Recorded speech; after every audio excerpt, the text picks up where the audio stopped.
Assalamualaikum warahmatullahi wabarakatuh.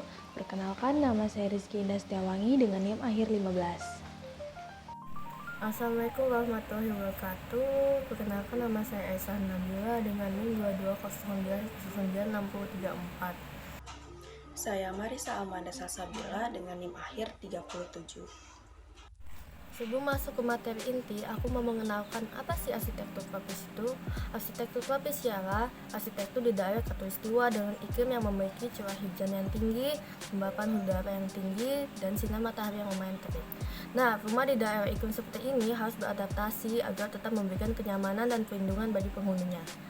Dan untuk menjawab sebuah konsep rumah dengan keadaan seperti ini ialah arsitektur tropis. Orang awam mungkin belum familiar dengan arsitektur tropis. Mungkin mereka hanya berpikir tentang desain rumah yang menyatu dengan alam. Tapi bukan hanya itu saja. Sebuah rumah dengan desain tropis sebenarnya lebih memanfaatkan sisi fungsional, yakni beradaptasi dengan iklim. Rumah dengan konsep ini akan memperhatikan hal-hal seperti tata ruang, sirkulasi udara, pencahayaan, dan materi yang digunakan untuk mendukung hal-hal ini.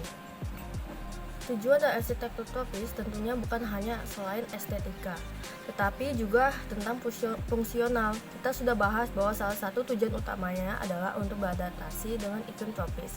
Secara langsung, desain ini akan mengurangi konsumsi energi rumah tangga sehingga lebih sustainable dan ramah lingkungan. Dengan materi yang disesuaikan dengan keadaan iklim, maka bahan bangunan akan melindungi rumah dengan lebih baik terhadap cuaca, sehingga setiap elemen konstruksi akan bertahan lama dan tahan terhadap cuaca ekstrim seperti panas dan hujan. Dengan manfaat-manfaat ini tentunya rumah akan lebih nyaman dan terlindungi. Kali ini kami akan membawakan sebuah materi bahan bangunan apa yang cocok untuk daerah tropis, khususnya untuk Kalimantan Timur. Material yang cocok digunakan dalam bangunan arsitektur tropis adalah kayu dan batu sebagai dinding dan lantai, serta ijuk sebagai atap. Pemilihan ijuk sebagai atap sendiri dipilih karena ijuk dapat meredam aliran panas yang diterima. Sedangkan kayu dan batu menghasilkan tampilan yang identik dengan bangunan daerah tropis. Pada zaman modern seperti saat ini, kita dapat memilih material baja ringan sebagai rangka atap. Material baja ringan sendiri dipilih karena tahan korosi, tahan rayap, harganya relatif terjangkau, dan juga awet jika pemasangannya sesuai prosedur. Untuk penutup atap sendiri, kita dapat memilih material yang berbobot ringan, seperti genteng metal. Selain tahan karat, material ini juga lebih banyak dalam menampung hujan, sehingga resiko kebocoran dapat dihindari. Kemudian untuk lantai, kita dapat memilih material yang tahan terhadap air, seperti keramik ataupun beton yang dilapisi dengan waterproofing. Material ini tahan di daerah dengan curah hujan yang tinggi.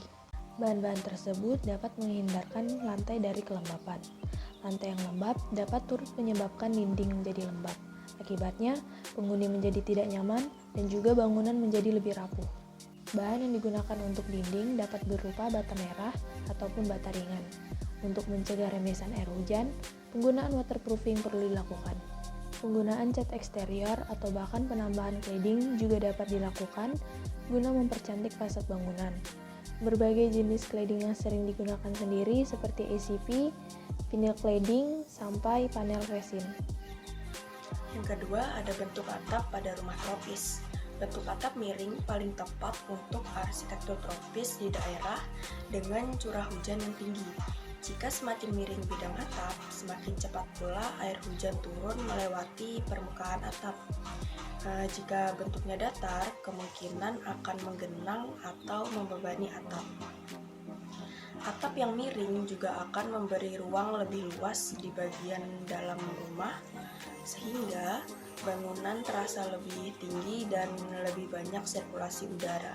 Untuk rumah dengan arsitektur tropis, tripisan yang datar kurang cocok, maka disarankan untuk yang lebar dan miring. Saat cuaca cerah, tripisan melindungi rumah dari sinar matahari langsung dan meredam panas matahari yang membuat rumah menjadi panas. Meskipun melindungi, tapi ia tidak menutupi seluruh cahaya yang masuk, sehingga bagian dalam rumah masih tetap terang tanpa menyalakan lampu. Sementara saat hujan, tritisan berfungsi menyalurkan air dari atap ke tanah, sekaligus mencegah tampias dan melindungi jendela dan pintu dari air hujan. tempat hunian yang sejuk, aliran udara dalam rumah harus betul-betul diperhatikan. Rumah dengan konsep arsitektur tropis memiliki dua jenis ventilasi, yaitu ventilasi yang selalu terbuka berbentuk kecil-kecil dan ventilasi yang dapat dibuka dan ditutup sesuai kebutuhan. Agar sirkulasi udara di rumah tetap lancar, ingat, prinsipnya udara mengalir jika ada perbedaan suhu dan tinggi. Karena itu, buatlah ventilasi dengan ketinggian berbeda. Jadi, tanpa AC sekalipun, rumah tetap sejuk. Ada beberapa penerapan arsitektur tropis dari segi tata ruang, bentuk bangunan, luas bangunan, juga material yang digunakan.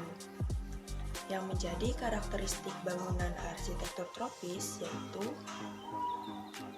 yang pertama, rumah tropis bentuk panggung. Curah hujan yang tinggi kemungkinan ada genangan air pada saat-saat tertentu.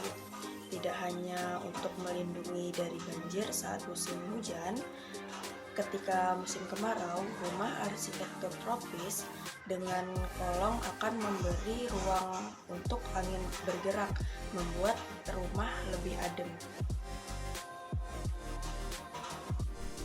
Contoh bangunan yang cocok untuk daerah tropis, khususnya untuk daerah Kalimantan Timur, ialah rumah adat Kateng, yaitu rumah ramin.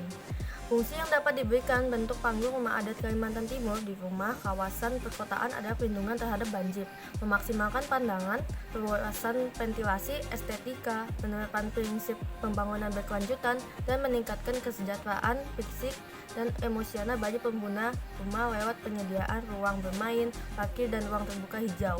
Rumah ramin biasanya terbuat dari kayu ulin dan kayu besi yang cukup kuat dan tahan lama dan tidak mudah rapuh. Sehingga rumah adat ramin juga sangat cocok untuk penerapan rumah tinggal di daerah tropis, khususnya di Kalimantan Timur.